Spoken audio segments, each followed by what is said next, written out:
Tema de hoy en Actualidad Central, saludamos a nuestro panel de lujo. Por acá tengo a la señora María Esther Férez, docente de la Facultad de Ciencias Económicas y Administrativas de la Universidad Central, bienvenida. Abogada de la Universidad de Chile, licenciada en Derecho de la Universidad Complutense de Madrid, especializada en Relaciones Laborales de la OIT, ex directora del trabajo por 11, 12 años. Casi 11. Así es que, muy bienvenida. Don Norberto Díaz está por acá, quien es vicepresidente de la Central Unitaria de Trabajadores, la CUT, bienvenido. Muchas gracias. Saludamos a doña Inés Viñuela, quien es fue subdirectora del trabajo, bienvenida.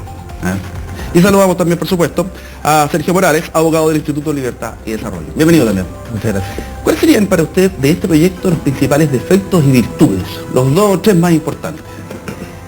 Bueno, este no es un proyecto fácil de explicar. Por eso gran parte de la ciudadanía tiene dificultades para entenderlo. Si uno plantea que este es uno de los pilares de las reformas estructurales del actual gobierno y por lo tanto se enfila hacia obtener mayor igualdad, uno podría pensar que la gran mayoría de sus contenidos apunten en esa dirección. ¿Qué es lo que tenemos en este proyecto? Es algo muy distinto. Es cierto que hay algunos avances y son los que rescata la central, ya fundamentalmente, pero dentro de ellos, en particular, el que tiene que ver con la titularidad sindical. ¿Qué es la titularidad sindical? Lo conversaremos después, ¿ya? Pero el resto de lo que aparecen como avances van todos con letras chicas. Y en la práctica lo que este proyecto tiene es consolidar el plan laboral de la dictadura. Concentra y refuerza la negociación colectiva de la empresa, como debe ser negociación colectiva con derecho a huelga. Si bien señala que acaba con el reemplazo, es un reemplazo con apellido que incluso va en contra de lo que han sido los pronunciamientos de la Corte Suprema en el último periodo. Establece un concepto de servicios esenciales que en la práctica permite a todo tipo de empresas, no solo aquellas que son estratégicas para los cuales ¿Quién determina cuáles son los servicios esenciales? Y además que lo determina, ¿ya? Pero lo que quiero decir, además, el proyecto tiene otros 2 ejes, lo que llama negociación colectiva voluntaria, que sin derecho a huelga y sin fuero. Y desde ese punto de vista, esta voluntariedad, todo diálogo, digamos, para promover el diálogo. Pero lo acabamos de ver, desgraciadamente, con la muerte del trabajador en El Salvador, de que para que haya diálogo se necesitan 2. Y generalmente el empresariado no se sienta si no hay presión. Y como la huelga es un instrumento legítimo de presión, es un derecho humano fundamental, aquí está excluida. Termino esto. El otro gran tema sobre el cual está estructurado todo el proyecto es el de la flexibilidad laboral. Una flexibilidad que en nuestro país, por la cantidad de normas que apuntan a una discrecionalidad en el actuar empresarial y también por la desregulación de hecho, por el incumplimiento de normas, son realmente mecanismos para precarizar aún más la relación de los trabajadores. Sergio, para ti, ¿cuáles serían los principales defectos y virtudes que presenta este proyecto? ¿Es la titularidad sindical uno de sus defectos? La titularidad sindical, en principio, no nos parece que sea un defecto per se. Lo que sucede es que existen ciertos incentivos que tiene el proyecto, que lo que vienen a hacer, a nuestro juicio, es privar de ciertas libertades propias del trabajador, que se la entregan al sindicato más que al trabajador como principal destinatario de las normas laborales. Me refiero principalmente a normas, por ejemplo, la eliminación de los grupos negociadores, cuestión de que es parte de la libertad de asociación de los mismos trabajadores de decidir cómo organizarse. Por otro lado, el tema de la imposibilidad de descolgarse o de poder censurar a la comisión negociadora durante la huelga. Son algunas materias, o hay una práctica antisindical que no se ha hablado mucho, que me parece muy importante, que cualquier incentivo que se le entregue a un trabajador que no esté afiliado al sindicato y que esto signifique que implica una afectación a la libertad sindical o a la posibilidad de afiliación, sería una práctica antisindical. Esto en el fondo lo que estamos haciendo con este proyecto, de alguna forma, estamos generando trabajadores de primera y segunda categoría. Nosotros lo importante, los que se quieran afiliar, perfecto, que tengan todos los resguardos que requieren, que tengan los derechos, que lo puedan ejercer libremente, no hay problema con eso. Pero también tenemos que preocuparnos del trabajador que por su propia voluntad, en un sentido la otra moneda de la libertad sindical, prefiera no afiliarse. Lo importante acá es que el trabajador que quiera afiliarse lo va a hacer. El sindicato tiene que ganarse al trabajador, no imponerse al trabajador para poder obtener beneficios en la empresa y para poder desarrollarse.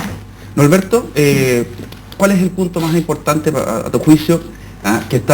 ¿Cuál es la manzana de la discordia de este proyecto? O sea, yo lo primero que quisiera decir, quisiera saludar a todos en esta mesa, pero yo creo que no se puede partir hoy día a solo unas horas de que murió un trabajador baleado, sin mencionar a lo menos su nombre. Yo quiero rendir un sentido homenaje y respeto a Nelson Quinchillao y a su familia, y un saludo a la Confederación de Trabajadores del Cobre que está luchando, y un llamado al gobierno y a Codelco para que se sienten a conversar, porque aquí la madre de las violencias no es la bala que mató a Nelson, aquí la madre de las violencias sigue siendo el subcontrato, que no se aborda en esta reforma laboral y que sigue siendo un tema pendiente, porque en Chile la gente que está subcontratada, como los trabajadores de vigilancia, los trabajadores de aseo, e incluso razones propias de la empresa, es decir, cosas que son propias de la empresa en este país, se han externalizado y se han subcontratado, y eso es destinar a los trabajadores durante décadas y durante años a la miseria y a la pobreza. Un trabajador que está subcontratado nunca va a dejar de ser pobre, y ese es el primer gran tema pendiente. Y yo quiero partir mis palabras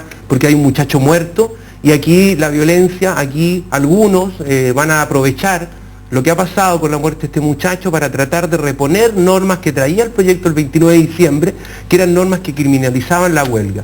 Entonces yo diría que el primer ausente de esta reforma es el tema del subcontrato. Hay un proyecto de ley que se está tramitando en el Parlamento que no está en esto, que entiendo yo que es parte de la agenda. Yo espero que el Parlamento, los diputados y los senadores en acuerdo transversal aceleren el proyecto que condena la subcontratación impropia y que revisa las leyes de polifuncionalidad, porque hoy día lo que tenemos, incluso en el propio Codelco, es que cosas que son propias del origen del negocio están externalizadas y están privatizadas. Y eso es lo que finalmente genera que la gente proteste y reclame, en algunos casos efectivamente ejerciendo presión, pero nada de eso justifica la muerte de un trabajador.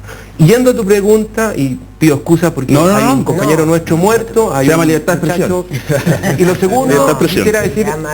Lo que yo respeto a la dignidad del trabajo. Y lo segundo que yo quisiera decir es que yo creo que el gran ausente de esta reforma es la negociación más allá de la empresa. Y yo no voy a hablar de las cosas buenas que tiene este proyecto, porque yo creo que este proyecto tiene cosas que son avances, pero comparto con María Esther Férez que este proyecto no es el que termina con el plan laboral heredado de la dictadura. Y a mí me sorprenden las palabras de aquellos quienes hoy día reclaman por la libertad y reclaman y abogan desde el empresariado y desde sus institutos y centros de pensamiento por la libertad, cuando ellos durante 35 años han estado amparados en un régimen legal que fue impuesto en dictadura. Pero dime una cosa, ¿qué le falta a este proyecto? A este proyecto lo que le falta es negociación ramal. A este proyecto lo que le falta es la posibilidad de que nos den la libertad. Primero, la libertad para que nos organicemos. Segundo, la libertad para que nos sindicalicemos. Y tercero, que tengamos la posibilidad de colocarnos de acuerdo con los empleadores y negociar directamente sin intervención del Estado, dentro de la empresa o más allá de la empresa, porque el problema que en Chile tenemos es que se nos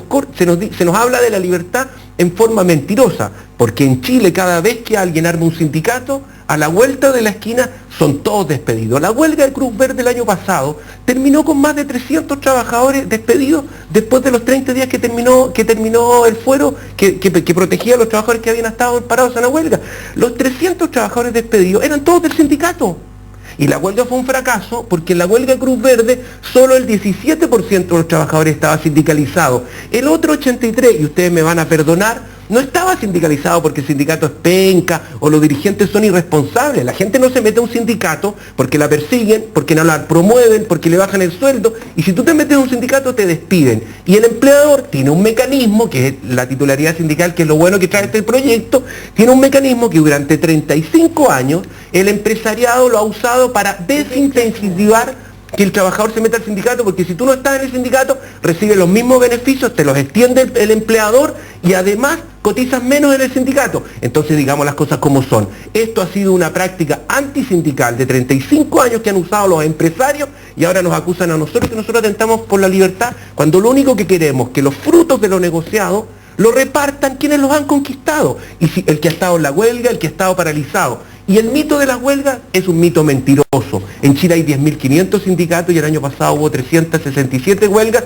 incluidas las ilegales. Eso prueba que la huelga es el último mecanismo que usan los trabajadores. Inés, principales puntos favorables o defectos que tiene este proyecto. Yo diría para usted. que desde el punto de vista del objetivo del proyecto, vale decir, el reforzar la negociación colectiva y fortalecerla, me parece que es un proyecto bueno en cuanto a objetivo, ¿ya? Y que busca además, de alguna manera, la igualdad de los trabajadores. Sin embargo, el problema está en la bajada. Cuando yo comienzo a decantar ese objetivo es donde se produce el problema. Yo creo básicamente que hay muchas cosas que podríamos analizar, pero yo creo que hay tres temas que son fundamentales: la titularidad, el piso y efectivamente el reemplazo en huelga. Con respecto a la titularidad, yo comparto un poco con Sergio algunas cosas. ¿En qué sentido? Yo creo que cuando uno analiza la libertad sindical, la analiza en su esencia y dentro del contexto de los tratados internacionales incluso. Y en su esencia yo la veo desde dos puntos de vista: desde la autonomía organizativa y de lo que es la actividad sindical. Y cuando uno se va a la autonomía organizativa, se enfoca la libertad sindical desde dos puntos de vista: la facultad del individuo trabajador para poder determinar si se afilia o no se afilia, si constituye o no constituye, y la libertad de la organización base para acceder a una organización de grado superior. Desde esa perspectiva, a mí me parece que el proyecto limita, por no decir transgrede, la libertad individual. Y por muchas razones, vamos a señalarlas puntualmente. Se prohíbe la negociación colectiva reglada de los grupos de trabajadores, en circunstancias que una negociación colectiva reglada deja en las mismas condiciones a la gente sindicalizada que aquella que no lo está. Solo se permite negociar a un grupo semi-regladamente cuando no existe organización sindical. Además, yo estoy de acuerdo que se extiendan los beneficios a los nuevos socios de una organización sindical que se van incorporando, pero también debo permitir la facultad de extender beneficios. Y por otra parte, creo importante que se terminó también con la posibilidad que trabajadores no sindicalizados adhirieran a una negociación colectiva de un sindicato y que iban a participar en iguales condiciones.